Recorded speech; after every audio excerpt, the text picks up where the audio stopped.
हे केशव, जब कर्म से मनुष्य मुक्त नहीं हो सकता तो वो कर्म कैसे करे कि उसे पाप और पुण्य से मुक्ति मिले?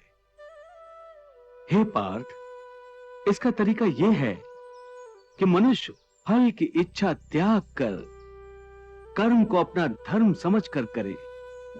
फल उसे अवश्य मिलेगा, परंतु इस फल का वो विधाता का इच्छा समझकर स्वीकार करे। ज्ञानी पुरुष इसी योग को अपनाकर कर्म योगी बन जाते हैं।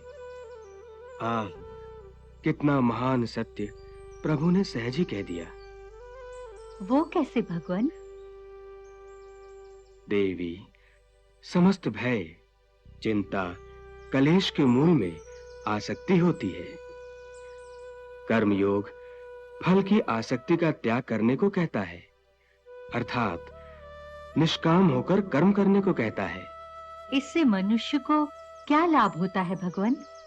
लाभ यही है देवी कि कर्मयोग चित्त को शुद्ध और भयमुक्त कर देता है। देवी, भयमुक्त होकर ही मनुष्य जीवन को आनंद में बिता सकता है। अर्जुन को प्रभु यही रहस्य समझा रहे हैं। हे अर्जुन, तुम इंद्रलोक दिव्यास्त्र पाने के लिए गए थे, तब उर्वशी के मोहजाल में नहीं फंसे थे, उर्वशी से मोहित नहीं हुए थे, क्योंकि उस समय तुम्हारा मन निरासक्त था। उर्वशी के कारण तुम विचलित नहीं हुए थे, परंतु आज कैसे विचलित हो गए हो? उस समय तुम अपना धर्म नहीं भूले थे, परंतु इस समय तुम अपना धर्म भूल रहे हो। इसका कारण जानना चाहोगे? हाँ केशव, तुम्हारा मन तुम्हारे काबू में नहीं है, क्योंकि तुमने कर्म योग नहीं अपनाया। क्या कहा? कर्मयोग से मन काबू में रहता है? हाँ अर्जुन, कर्मयोग के कारण कर्मयोगी का मन इधर उधर भटकता नहीं है। कर्मयोगी की बुद्धि स्थिर हो जाती है।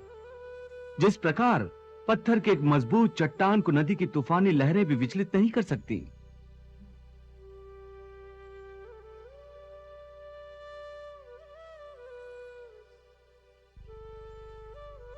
अथवा बहुत बड़ा जल प्रपात भी जिस पत्थर को नहीं तोड़ सकता, उसी प्रकार कर्मयोगी का मन भी न बाढ़ से विचलित हो सकता है और न भावनाओं के वेग से खंडित हो सकता है। हे पार्थ, इसलिए तुम निष्काम कर्मयोग की साधना करो, और निष्काम कर्मयोग की सबसे बड़ी विशेषता यह है कि तुम कर्म करते हुए भी कर्म के बंधनों में बांधे नहीं जाओगे। उस कर्म का तरीका बताओ जिससे कर्म करो और बंधन भी ना हो। इसका बड़ा ही सहज तरीका है। तुम कर्म फल में आसक्ति मत रखो। यह कैसे हो सकता है? फल प्राप्ति की इच्छा तो हर कोई करता है। परंतु क्या इच्छा करने से मनुष्य को फल की प्राप्ति होती है? नहीं अर्जुन, क्योंकि फल तो प्रारब्ध के हाथ में है, और जो भी मनुष्य फल प्राप्ति की इच्छा करता है, उसका मन फल के बारे में सोचकर अपने कर्म और कर्तव्य से विचलित हो जाता है, और उसे वो फल प्राप्त नहीं होता जिसकी उसने इच्छा की थी। पार्थ, मनुष्य केवल कर्म कर सकता है, फल कदापि मनुष्य के अधीन नहीं है। केशव, यदि फल की प्राप्ति मनुष्य या उसके कर्म के अधीन नहीं है, तो कर्म ही क्यों करे? क्योंकि मनुष्य का धर्म है अपने कर्तव्य का पालन करना। इस कर्तव्य पालन के लिए आवश्यक कर्म करना। परंतु हे केशव, फल प्राप्ति की कामना छोड़ने पर मनुष्य में कर्म करने की प्रवृत्ति उत्पन्न कैसे होगी? यदि फल की इच्छा न रहेगी तो मनुष्य कर्म ही क्यों करेगा? हे अर्जुन, जो साधारण मनुष्य फल की इच्छा से ही कर्म में प्रवृत्त होते हैं, वो सुख दुख आदि के चक्र में फंस जाते हैं। उनकी मन शांति नष्ट हो जाती है। हर पल हर समय फल प्राप्ति के विचार से उनकी निद्रा उड़ जाती है। हे पार्थ, तुम दुर्योधन और उसके भाई को ही देखो। बचपन से ही दुर्योधन, शकुनी और दुशासन आदि ने हस्तिनापुर के सिंहासन को प्राप्त करने के लिए कितने अधर्म किए। याद है ना तुम्हें, उन्होंने जब भीम भैया को पानी में फेंक दिया था। और वो घटना भी याद होगी जब इन्हीं कौरवों ने तुम सब पांडवों को लाक्षागृह में जलाकर मार डालने की चाल रची थी।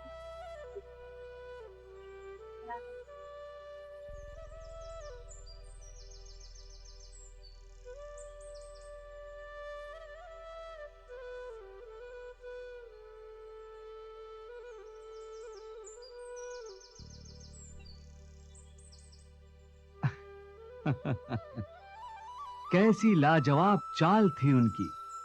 उस आग से तुम लोगों का जीवित बचकर निकलना असंभव था। कितना योजनाबद्ध कर्म था, परंतु इस कर्म का फल उन्हें मिला नहीं, क्योंकि प्रारब्ध की योजना और थी। इस प्रकार उनकी इच्छा विरुद्ध जब सारे प्रयास विफल हो गए, तो उन्होंने तुम सबको छल कपट से काम लेकर 12 वर्षों के वनवास और 1 वर्ष के अज्ञातवास में भेज दिया था।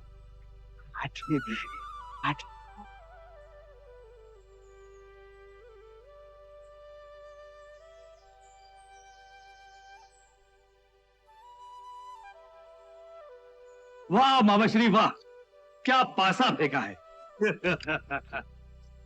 परंतु बार बार प्रयास करने के बाद भी कौरवों को उनकी इच्छा अनुसार फल प्राप्त नहीं हुआ।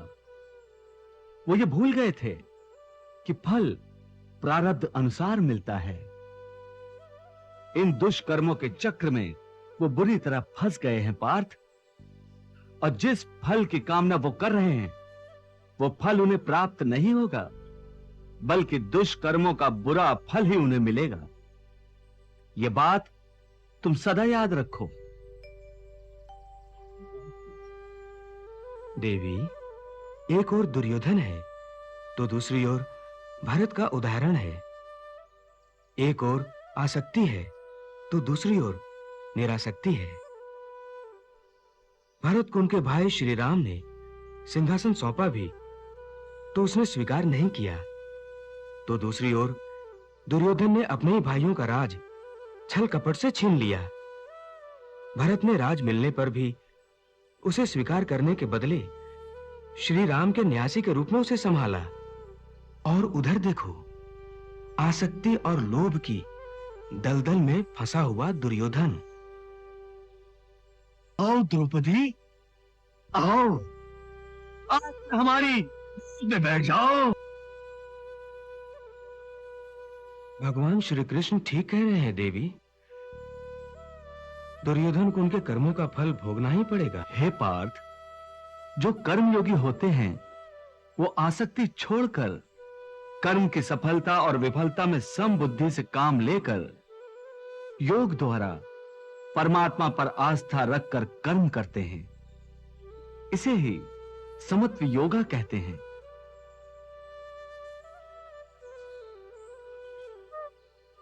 हे पार्थ, ईश्वर को समर्पण करने की भावना से किया हुआ कर्म फल प्राप्ति की कामना से किए हुए कर्म से कई गुना अधिक श्रेष्ठ है। ज्ञानी पुरुष कर्म फल की आशा किए बिना समबुद्धि योग द्वारा कर्म करते हैं और पाप पुण्य आदि भावनाओं से मुक्ति पाते हैं। पार्थ, तुम भी ऐसी भावनाओं से मुक्त हो जाओगे जब तुम समबुद्धि कर्म का आचरण करोगे। योगस्था कुरु कर्माणि संगम त्यक्त्वा धनंजय सिद्धि असिद्धियो समो भूत्वा समत्वम योग उच्यते। पार्थ, एक बात ध्यान में रखो, फल की वासना से फल पर ही दृष्टि रखकर कर्म करने वाला सकाम मनुष्य उत्तम कर्म करने पर भी कर्मयोगी नहीं हो सकता। ऐसे मनुष्य को ख्याति आदि लाभ प्राप्त हो सकते हैं, किंतु उसे परमात्मा और शांति प्राप्त नहीं हो सकती।